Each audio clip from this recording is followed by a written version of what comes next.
તો ચાલો દોસ્તો વાત કરીએ રેટ્રોફિટિંગના મોસ્ટ ઇમ્પોર્ટન્ટ કન્ટેન્ટની. તમે જ્યારે તૈયારી શરૂ કરો દોસ્તો ત્યારે અહીંયા જે ટોપિકો આપું છું એના ઉપર થોડુંક વિશેષ ભાર આપજો. તો સૌપ્રથમ ચેપ્ટર નંબર 1માંથી causes of distress of concrete તૈયાર કરો. કન્સ્ટ્રક્શન એરર મોસ્ટ આઈએમપી છે, બહુ બધી વખત પૂછાયેલી છે. આ વખતે તો દોસ્તો વિન્ટર 24માં કન્સ્ટ્રક્શન એરરની સાથે મેન મેડ એરર અને ડિઝાઇન એરર પણ દોસ્તો પૂછાયેલી હતી. ડિઝાઇન ડેફિશિયન્સી દોસ્તો તૈયાર કરો. ચેપ્ટર નંબર 2 ની અંદર ટાઈપ્સ ઓફ ડિટોરેશન, એમાં ફિઝિકલ કેમિકલ તૈયાર કરવાના થાય. ડ્યુરેબિલિટીની definition factor affecting most IMP છે, ખાસ તૈયાર કરજો. Effect of weathering, freezing and thawing, requirements of durability તૈયાર કરો દોસ્તો આઈએસ કોડ પ્રમાણે.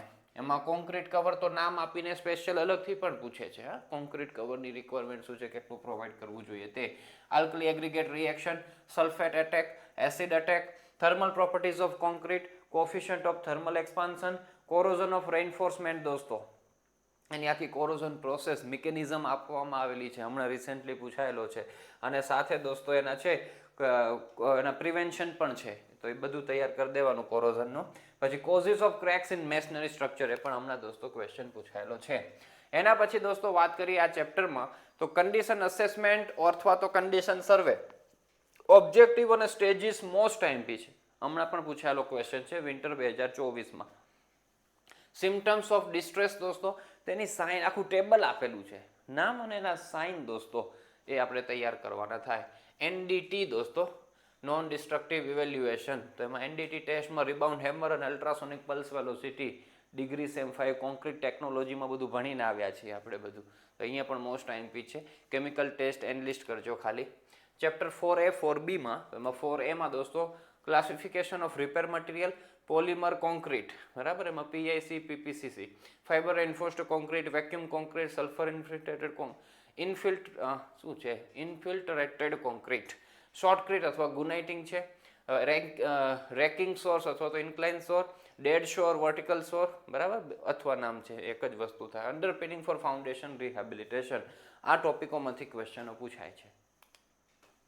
4Bમાં દોસ્તો ડેફિનેશન મોસ્ટ આઈએમપી છે, રિપેર, રિસ્ટોરેશન અને રેટ્રોફિટિંગની.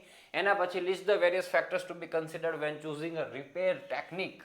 પછી material for crack repair techniques, crack repair by routing and sealing, નામ આપીને પૂછે છે, મોસ્ટ આઈએમપી છે, બહુ બધી વખત પૂછેલું છે. એવી રીતના સ્ટિચિંગ પણ મોસ્ટ આઈએમપી છે. ગ્રાઉટિંગની મદદથી જેકેટિંગ પણ મોસ્ટ આઈએમપી છે દોસ્તો, ખાસ તૈયાર કરજો. એમાં આરસીસી, કોલમ, બીમ એની ફિગરો સાથે તૈયાર કરવાનું થાય. ગ્રાઉટિંગ દોસ્તો એ પણ મોસ્ટ આઈએમપી છે. પછી ફાઇબર રેપ ટેકનિક, હમણાં પૂછાયેલો ક્વેશ્ચન છે, બહુ ઇઝી છે. Repair of leakage from terrace, એ પણ મોસ્ટ આઈએમપી છે. અને અંડર વોટર રિપેર્સ દોસ્તો આટલું તૈયાર કરાય. ચેપ્ટર નંબર 5ની દોસ્તો આપણે વાત કરીએ તો બિલ્ડિંગ મેન્ટેનન્સ એક્ટિવિટીઝ, બરાબર, કઈ કઈ એક્ટિવિટીઝ મેન્ટેનન્સમાં કરવામાં આવે એ તૈયાર કરાય. પછી defects in building, importance of maintenance, types of maintenance, એમાં પિરિયોડિકલ મેન્ટેનન્સ દોસ્તો, ડે ટુ ડે રિપેર્સ અને કોરોઝન મિટિગેશન ટેકનિક્સ, એ તૈયાર કરો એટલે તમારું દોસ્તો કામકાજ પૂરું થાય. પ્યોર થિયોરિટિકલ છે, નીટ અને ક્લીન બ્લેક અને બ્લુ બોલપેનનો ઉપયોગ કરીને પેપર લખજો, બધું પોઈન્ટ વાઇઝ લખજો તો જરાય વાંધો નહીં આવે. આપણા ક્લાસની અંદર જે જોઈન થયેલા વિદ્યાર્થીઓ છે તો એમના માટે રિસેન્ટલી 2 પેપર વિન્ટર 24, સમર 25 એના સોલ્યુશન અપલોડ કરી દીધેલા છે, તો એ પણ તમે રિફર કરજો. મસ્ત તૈયારી કરજો, આનંદથી પેપર લખજો, ખૂબ સારા માર્ક્સ મેળવજો. ઓલ ધ બેસ્ટ દોસ્તો.